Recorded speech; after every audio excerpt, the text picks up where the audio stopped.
guys, Gemma from ASD Rocks. A very interesting thing came to me that I want to talk to you about. Specifically in regards to abuse. Now, this is either going to distress some of you, or hopefully enough you'll be ignorant enough to never have been on the receiving end of abuse. Abuse can be in a lot of different ways.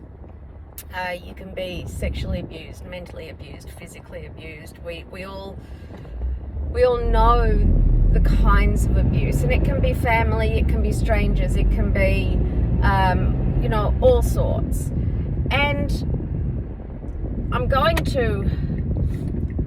there's a reason that I'm going to open up with this story. And again, it's in the hopes that as a larger community, it's in the hopes that we as people start to understand other people's paradigms. So we all know I didn't exactly have the best childhood on earth, but I'm going to take it to an extreme and explain. There was a time a few years ago when a complete stranger, jumped into my car and was on top of me like a flash. He grabbed the seat recliner and I just flew back in my chair. There was no fighting it. There was no fight or flight. There was no opportunity. It was absolute shock and awe. Now, this is a horrific thing to have someone just get into the passenger seat of your car that you've never seen, that you've never met, that you don't know,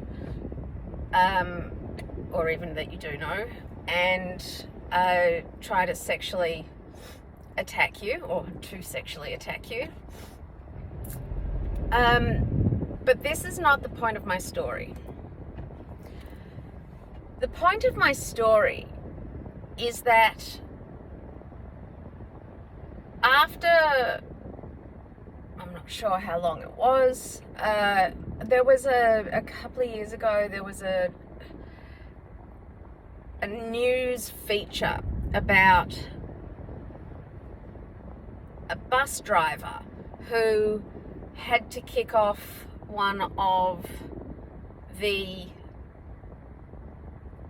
people that was on the bus. He was causing problems, being whatever it was. So he asked the guy to get off, and as the guy was getting off, he turned around and he spat at the bus driver, which is disgusting. It's absolutely disgusting. But then this guy said, "This is the worst act a human can do to another human." And I lost my shit. I was so insulted. I was so consumed with what had happened to me that the thought of being spat on as the worst physical act that one human can do to another, it almost was like it was saying what I went through wasn't a big deal, which of course it was. I went to my therapist, who I was seeing, obviously still see regularly, the great and fabulous Carlo at Clear Thought Psychology, and I think it's probably the first time I didn't actually sit down. I was pacing up and down the room, and I was telling him about how this guy, you know, how dare he belittle what I went through by saying that the worst act a human could do was to spit on someone. And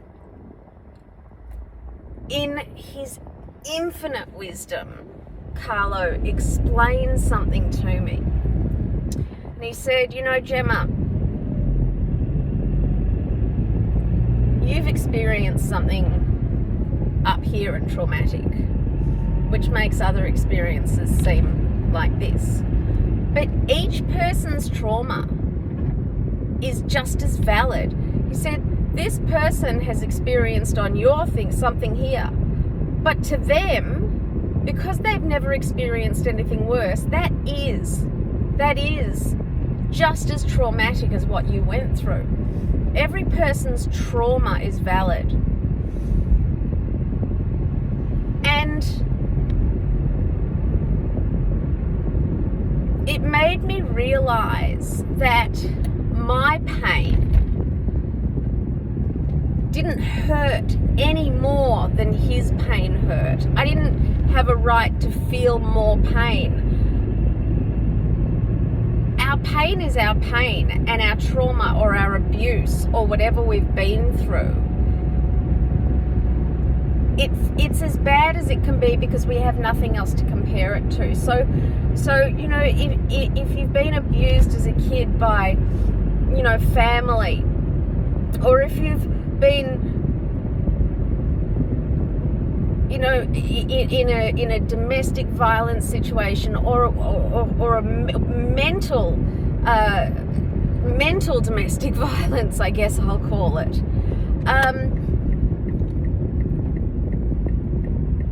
Your abuse is the pain that you're feeling. The pain that you're feeling is, it's 100% just as painful as someone who has been through far, far worse, because that's the pain, the threshold of pain that you feel. I think that a lot of people feel that what they've been through entitles them, as I felt, that my pain, my experiences, my suffering was worse than anyone else's pain, because I have had such intensely traumatic things happen to me.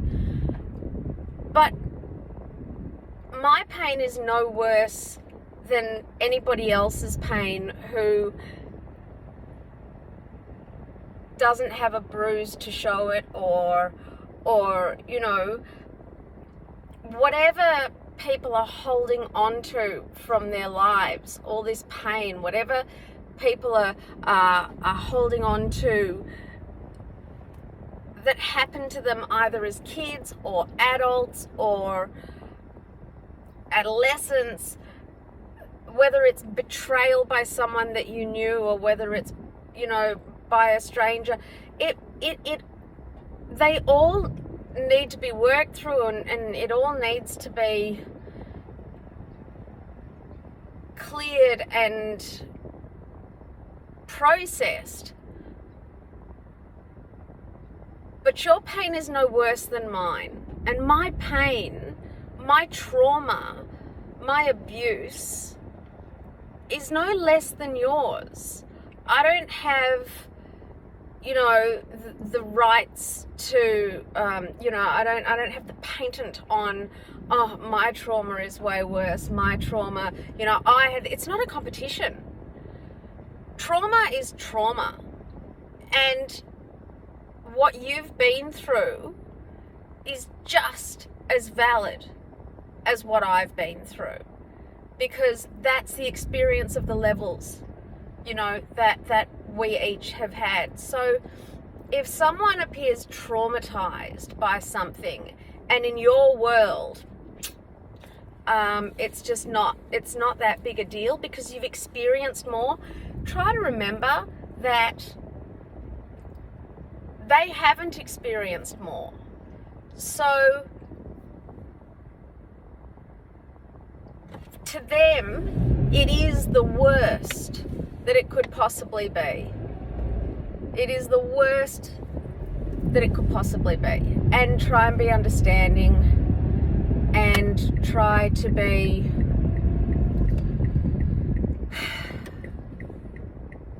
empathetic, but never ever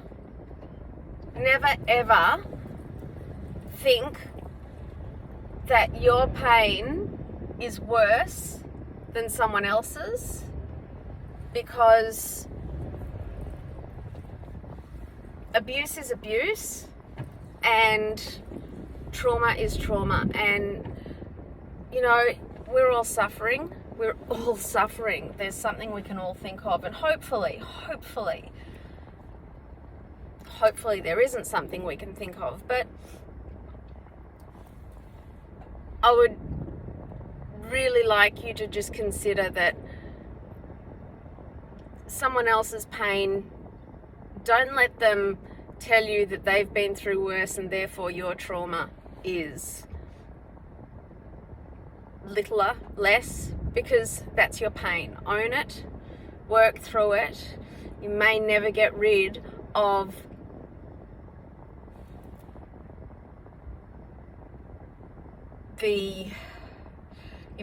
never get rid of the little tendrils, the remnants of it.